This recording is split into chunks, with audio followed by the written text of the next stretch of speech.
Hello everyone, it's Becca from Becca Books and Bujo, and it is time for my next Read It or Not challenge.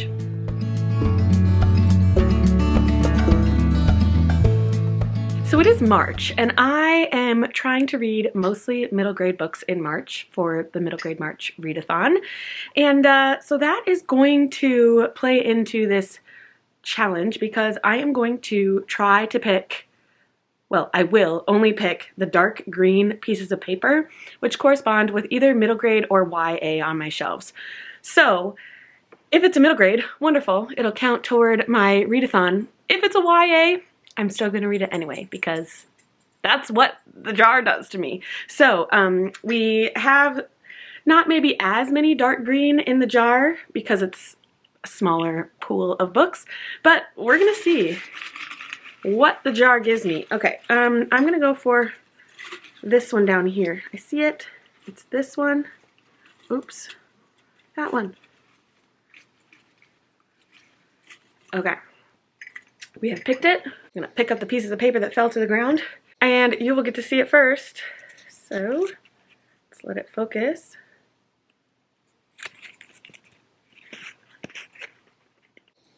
I'm sorry, friends. I can't get it. Oh. You can kind of see it. It says An Author's Odyssey by Chris Colfer. Now, this is maybe the 5th book in this series by Chris Colfer. It's the Land of Stories series. So what I'm going to do with this is pick the 2nd in the series, which I actually already have on my TBR for March. So that's pretty perfect. I will be picking up The Enchantress Returns. Like I said, the 2nd book in the Land of Stories series. This is a book about 2 young children. They're twins, and they can jump in to this magical book that brings them to the Land of Stories, where there are fairy tale creatures. And so it's basically just like a fairy tale retelling with people from present day. So, yeah, I said this in my TBR, but this might be the last chance I give to this series. The first book was okay, but definitely one I feel like a middle grader would much rather enjoy than an adult like me. So we'll give it a try. I'm also going to listen to this because it is narrated by Chris Colfer, and I love him as an actor, and I can't wait to listen to The Enchantress Returns.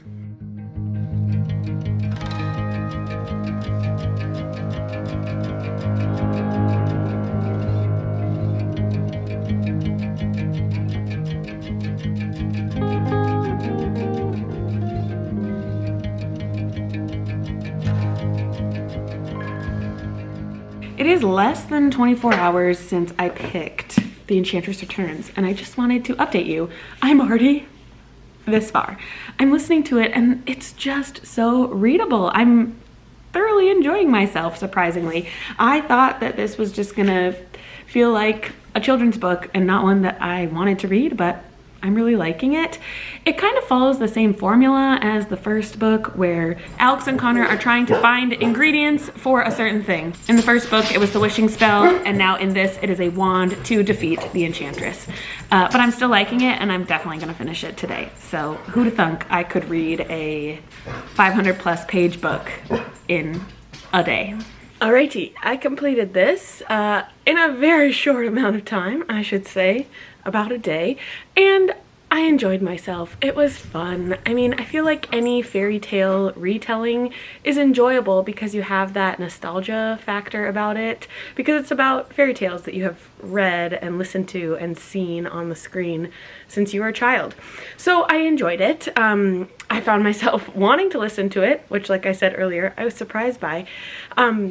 But the formula just like kept going through the end, and it just felt predictable, and yeah, so I'm gonna give it 3.5 stars. That's what I'm gonna land on.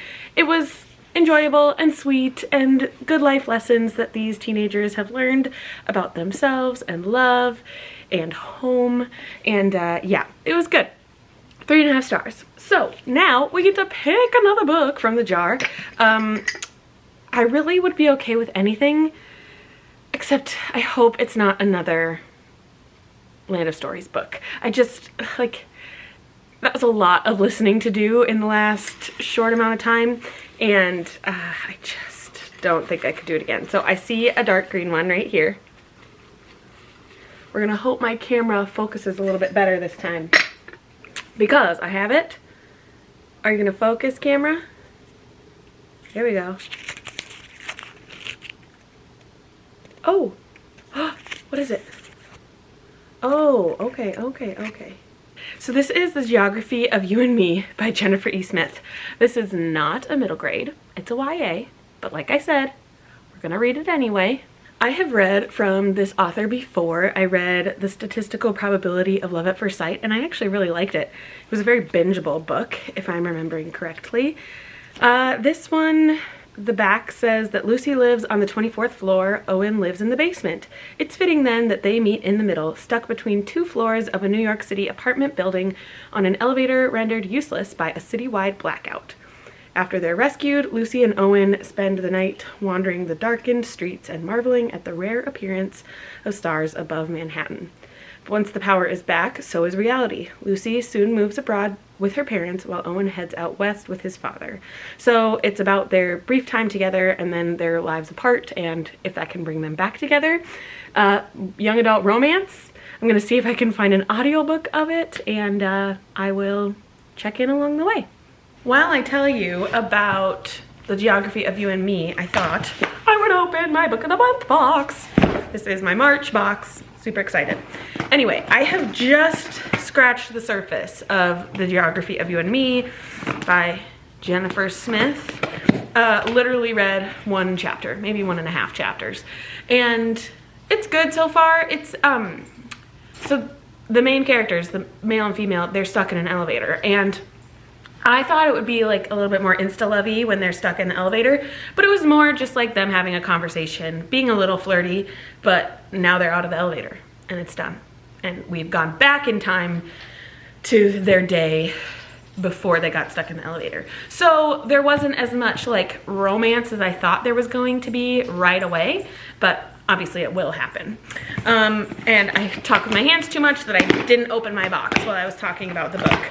I couldn't find an audiobook, which bums me out a little bit. Well, actually, I could find it, but someone else had it checked out from Libby, so couldn't get it right away because it's only like a 6-hour audiobook. I could finish that in 3. But I will just read it physically, I guess. That's fine for now. Maybe the audiobook will come in soon. Okay, so my bookmark. Let's get to the book of the month of this. Let's get to the, oh, bottom. I get it, smart. It was the Lolly, or the book of the year. Abby Jimenez won, which I love Abby Jimenez, great for her. This one wasn't my favorite of hers, but still, I'm happy that she won. I got Shark Heart. This is by Emily Habak. And it's a weird, I mean, it says a love story, but it is about a couple, and the man in the relationship has this disease where he slowly turns into a shark. And the reason I got this one was because it like isn't available in ebook format or audiobook format because it has like weird pages and chapters that like you can't get, like it's not downloadable, or at least I think maybe Katie Colson said it wasn't downloadable. So I wanted this copy. I'm a literary girly, so I think I will enjoy this. The only other option I wanted was None of This Is True. I actually had all the other 3.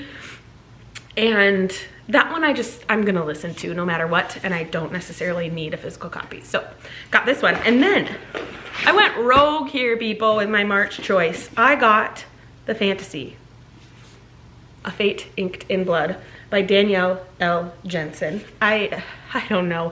I just like was primarily intrigued by the Norse mythology of it, and I want to be a fantasy lover, and I feel like romantasy is my gateway into that, and there is a romance, I think, in this. It says, a shield maiden blessed by the gods battles to unite a nation under a power-hungry king, while fighting her growing desire for his fiery son in this Norse-inspired fantasy romance. So yeah, I feel like this book was not made super well. Do you see that? It's like already cracking in the spine. That's weird. Very weird. Anyway, I'm here for it. I've heard some initial reviews from people and they loved it. So I'm gonna be that girl. I'm gonna love it. Okay, so those are my March books this month. And I'm just gonna keep chugging along with the geography of you and me.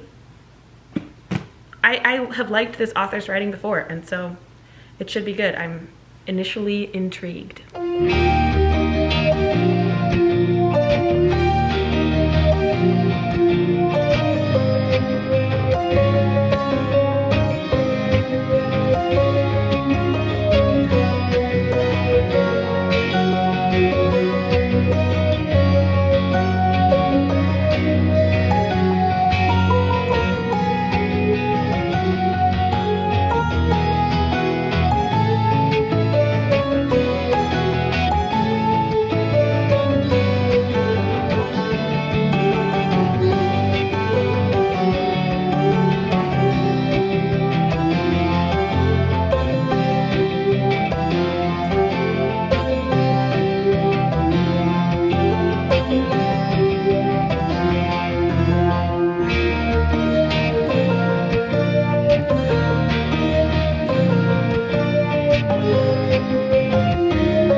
Unfortunately, I got 33% of the way through this and I'm gonna DNF it.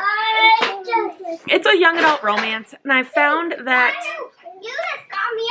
these kind of romances, because of who they're geared toward, just go a little slower because they are teenagers and their love lives and romance should go slower. Sorry for all the background noise. I'm filming with children. So yeah, I got to a point and I thought to myself, do I really care what's going to happen with these characters? And I said no. And I just, like, it would be probably a 3-star read and I don't want to continue on if I know that that is what my rating is going to be. So we are going to DNF and unhaul. And now I have a special helper who's going to pick my next paper for me. Theo, do you want to come pick a dark green paper for me? And I will pick. Yep, I need dark green. I think I... Do you see one? Yeah. Nope, that's light green. I think I almost... Oh, that one down there. Got Can you get it? Got it. That one? Okay. No, That's blue, the dark green. Okay, he got one. Mabel, you want to pick one too? What did he pick? Oh, okay. This is Simon. Wait, come on, focus. Simon versus the Homo Sapiens Agenda by Becky Albertalli. Another YA. Dang it. When I want middle grade, I don't get it. But that's okay. My vehicle Here is this one. I've actually seen the movie Love, Simon, so I don't know how different it's going to be, but we'll give it a try. Oh, Mabel found this pink one. Thank you. I want to tell them something. Okay, tell them. Hey, guys. We like the Emperor's New Groove. We do like the Emperor's New Groove. All right. Thanks, Theo.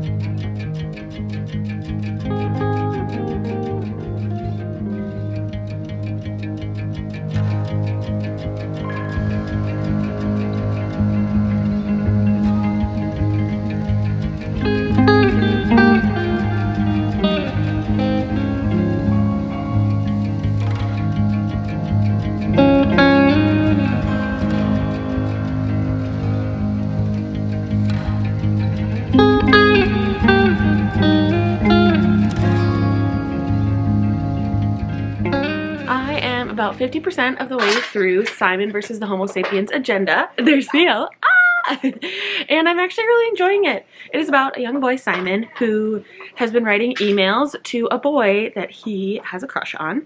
He is gay, but he has not come out to anyone besides this boy on the emails.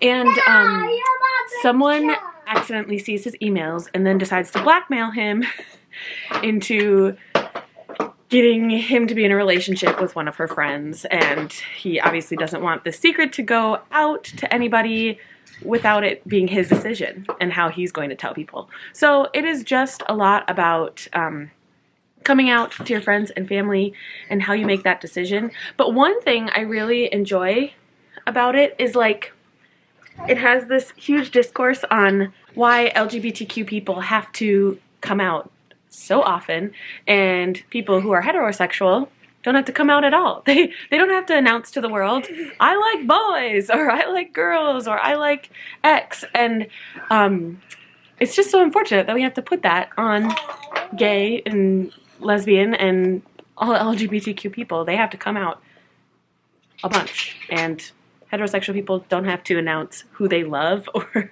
who they are attracted to. That's a good statement from this book that I'm enjoying. And so the thing that's keeping me intrigued in this is that we don't know who Simon is talking to in these emails, and we want to find out who that is. He's speculating throughout the whole thing, oh, maybe it's that guy or maybe it's that guy, but we don't know, and I'm really intrigued to find out who it is. Even though I've seen this movie, I do not remember whatsoever. So I'm excited to keep going and see what happens with Simon.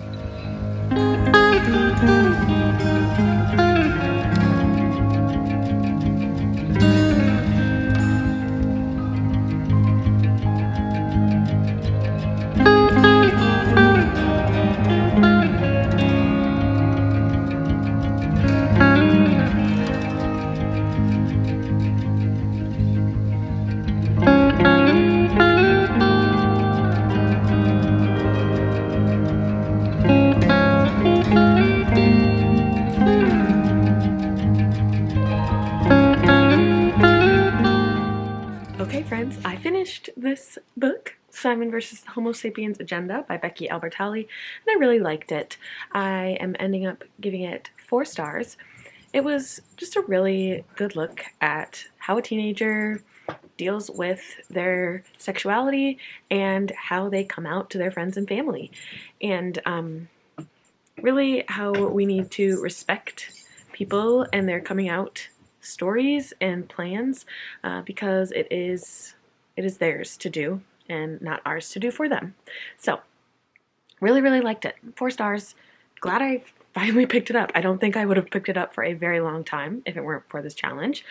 So I think we have time to pull one more. Again, we're doing dark green for, let's get a middle grade this time, because geez, there has been so many YA, but here it is. I'm picking this one. Focus. What is it? Say. There it is. Oh, no.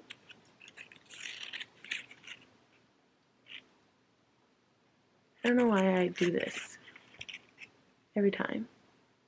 There. So this is One Crazy Summer by Rita Williams Garcia. I've actually read that book this month, and so I don't know if I draw again or if I say I should continue on in the series. Oh, it's tricky, it's tricky. The next in the series is PSB 11.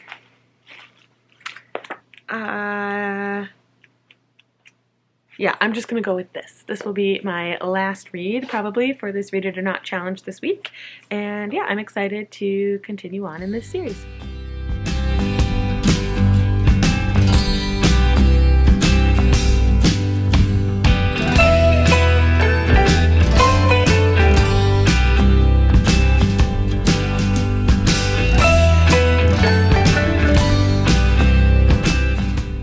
Daddy took Theo to his gymnastics class, so Mabel and I get to have a little date, right? Oh, and Mabel needs her nose wiped. So we're gonna probably go to the playground and maybe get a little treat for dinner. Say, let's go! She's confused.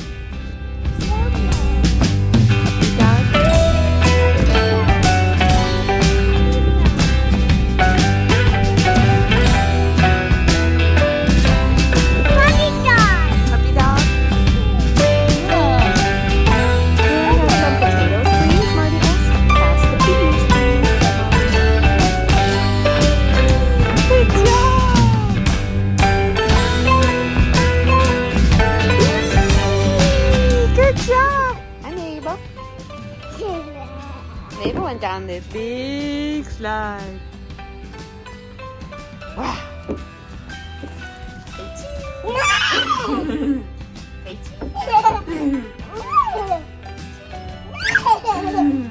Hot dog and a shake and a date with my girlie. Okay, I have finished PSB 11. It was just okay. I'm gonna give it 3 stars. It was just the continuation of the Gaylor sisters.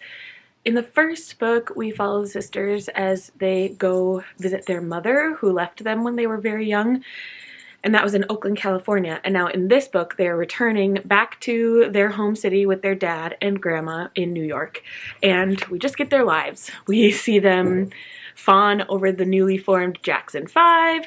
We see them at school, and it's just normal happenings in the lives of 3 girls.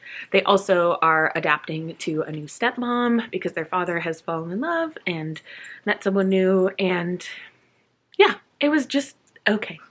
Oh, the other aspect that was really cool was that they had interactions with their uncle, who has just returned from Vietnam, and he is struggling with PTSD, and they are young girls trying to understand what that means. So that was another cool encounter.